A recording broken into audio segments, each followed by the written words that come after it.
हरियाणा में कांग्रेस और महाराष्ट्र में एमवीए के खिलाफ जैसी लहर नतीजों में देखने को मिली, या ऐसा कहें कि बीजेपी की सरकार के पक्ष में ऐसी लहर चली कि कांग्रेस सहित पूरे विपक्ष का सुपड़ा साफ हो गया। लेकिन दिल्ली के हालात दूसरे हैं। एक तो केजरीवाल के खिलाफ भीषण सत्ता विरोधी लहर के साथ साथ भ्रष्टाचार और घोटालों के दाग भी हैं, और बची खुची कसर पूरा करने के लिए दिल्ली की जनता की वे मुश्किलें हैं जिसे बयानों में केजरीवाल से लेकर आम आदमी पार्टी का हर नेता हवाई बताता है।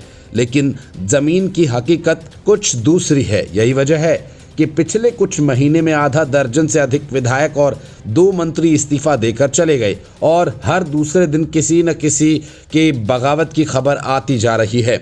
मतलब साफ है कि केजरीवाल को इस बात का पूरी तरह से अंदाज़ा है कि उनके खिलाफ लहर काफ़ी तेज़ है। इसी वजह से केजरीवाल ने शुरू में कह दिया था कि दिल्ली की सभी 70 सीटों पर समझो अरविंद केजरीवाल ही चुनाव लड़ रहा है। आम आदमी पार्टी नेतृत्व ने स्पष्ट संकेत दे दिया था कि हालात कैसे हैं, और अब जारी उम्मीदवारों की दोनों सूची में सबूत सामने नजर आ रहा है। आम आदमी पार्टी ने अब तक 31 सीटों पर उम्मीदवार घोषित किए, जिनमें 24 विधायकों के टिकट काट दिए गए। 2020 के विधानसभा चुनाव में इनमें से 27 सीटों पर आम आदमी पार्टी के 4 पर बीजेपी के विधायक बने थे। आम आदमी पार्टी ने अपने 3 विधायकों की सीटें बदल दी हैं, जिनमें मनीष सिसोदिया आम आदमी पार्टी के इस बार पटपड़गंज की जगह जंगपुरा शिफ्ट कर दिए गए, और वैसे ही राखी बिरलान मंगोलपुरी से मादीपुर, प्रवीण कुमार को जंगपुरा से जनकपुरी के मैदान में भेज दिया गया। जो सीटें बीजेपी के हिस्से में चली गई थी, उन पर आम आदमी पार्टी ने हारे हुए नेताओं को ही दोबारा उम्मीदवार बनाया है। लोकसभा चुनाव के ठीक बाद हुए हरियाणा विधानसभा चुनाव में भी बीजेपी के सामने सत्ता विरोधी फैक्टर चुनौती थी, जिसे काउंटर करने के लिए पार्टी ने कई विधायकों के टिकट काट दिए।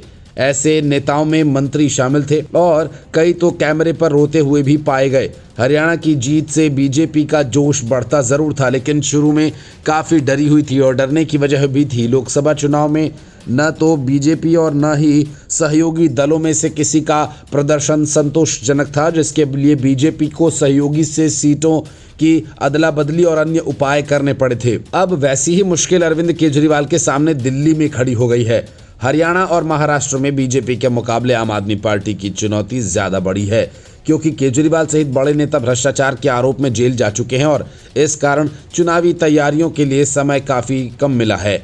जहां तक दिल्ली में सत्ताधारी पार्टी की बात है, आम आदमी पार्टी के सीनियर नेता भी मानते हैं कि सरकार और विधायकों दोनों के खिलाफ सत्ता विरोधी लहर तो निश्चित रूप से है। अरविंद केजरीवाल ने जेल से आते ही ये चीज़ें महसूस की होंगी, और मौजूदा विधायकों की जगह नए चेहरे उतारने का फैसला कर लिया होगा। अरविंद केजरीवाल की नज़र उन सभी नेताओं पर है जो आम आदमी पार्टी के उम्मीदवारों को कड़ी टक्कर दे चुके हैं और 2020 में रनर अप रहे। लेकिन बात इससे नहीं बनी तो कांग्रेस के साथ गठबंधन की खबर आ गई।